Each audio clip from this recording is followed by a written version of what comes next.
Pemirsa, Wali Kota Banda Aceh Aminullah Usman meminta sumber daya manusia atau SDM Kota Banda Aceh untuk mengokohkan pertahanan dari potensi ancaman keamanan negara kesatuan Republik Indonesia atau NKRI. Hal tersebut disampaikan saat membuka roadshow kesiapan sumber daya pertahanan di Aula Lantai 4 Gedung Mawardi Nurdin, Balai Kota Banda Aceh.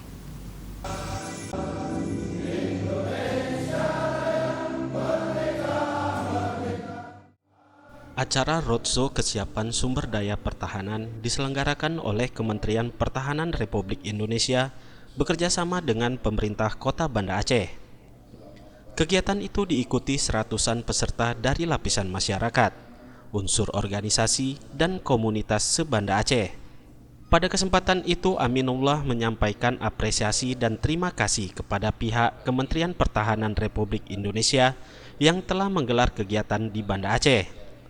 Ditambahkannya, roadshow ini juga merupakan upaya menjaga keutuhan wilayah dan persatuan seluruh rakyat di Indonesia.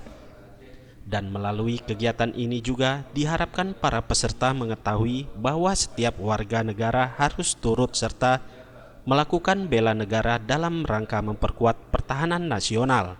Pemerintah Kota Banda Aceh dikatakannya melalui Badan Kesbangpol telah melaksanakan berbagai kegiatan-kegiatan sosialisasi dan forum dialog kebangsaan yang bertujuan untuk menumbuhkan karakter anak bangsa yang cinta tanah air untuk diimplementasi dalam berbangsa dan bernegara.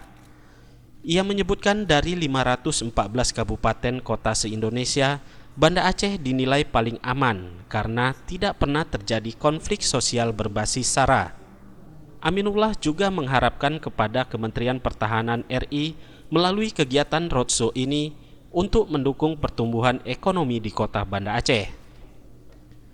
Hadir dalam kegiatan itu, Wakil Wali Kota Banda Aceh Zainal Arifin bersama unsur Forkopimda Banda Aceh, Dirjen Potan Kementerian Pertahanan RI, tim pakar Balitbang HAM Kemenkumham RI, Kakanwil Kemhan Wilayah Aceh, dan unsur dari Pengadilan Negeri, Mahkamah Syariah, dan sejumlah kepala SKPK Kota Banda Aceh.